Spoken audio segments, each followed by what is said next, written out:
What's up everyone, this is CoyneDawg here with another GTA video. So in this video we're going to be doing a head-to-head round 2 of the RE-7B versus the Tempesta.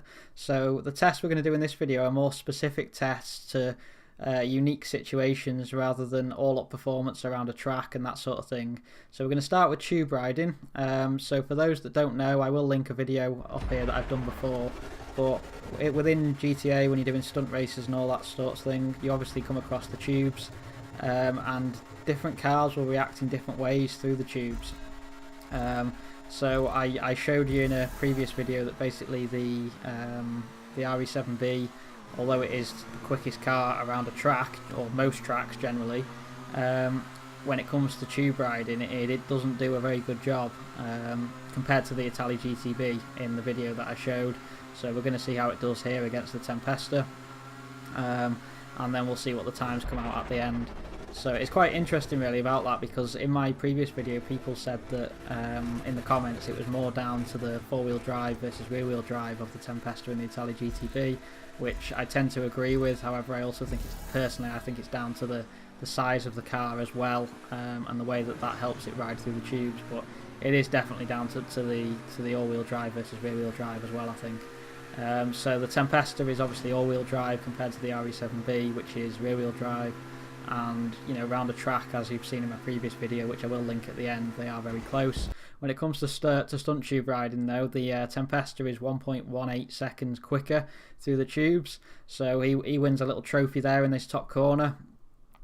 So the next race we're going to do is an off-road track. So I've made a little off-road track for these cars to go around. It's not something you come across every day when you play GTA in terms of supercars on a dirt track, but it does happen from time to time. And I personally think this was probably the most fun testing I've ever done. I really enjoyed driving these cars on the dirt. Someone should definitely make more dirt races because they are so much fun. Now with this, but again, for people that know about these vehicles, you would expect the RE-7B to struggle a little bit because obviously it's rear-wheel drive and we're off-road. But it was a really fun car to drive. I really enjoyed it. So if anyone out there is looking for ideas of tracks they can make and all that sort of thing, then I would recommend stunt race tracks.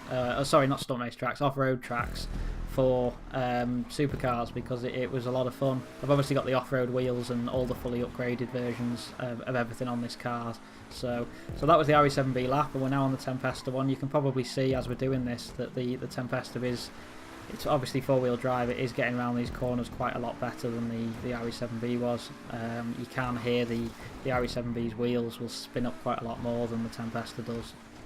And obviously the performance differences that you guys can see on the screen is definitely going to be visual when you look at the actual results of the two times. So you can see there that the Tempesta was 2 seconds quicker than the RE-7B.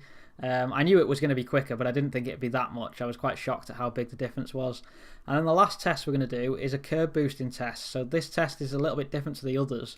What I'm looking at here in terms of the results is which car improves the most from its normal 1 mile drag time compared to its curb boosted drag time.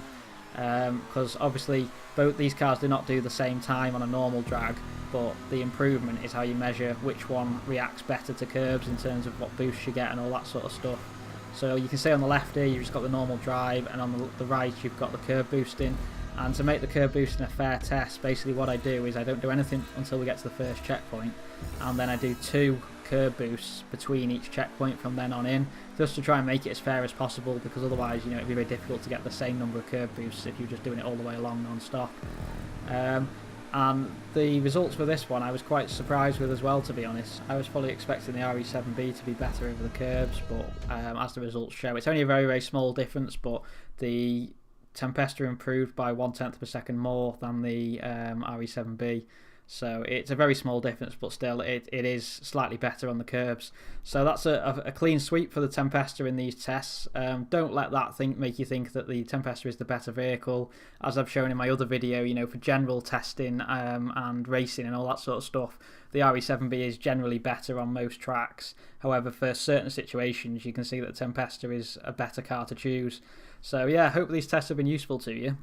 And that's it for today. I'll probably be back again tomorrow with a bit of a fun GTA video. So thanks very much for watching. Feel free to subscribe, and I'll be back again soon.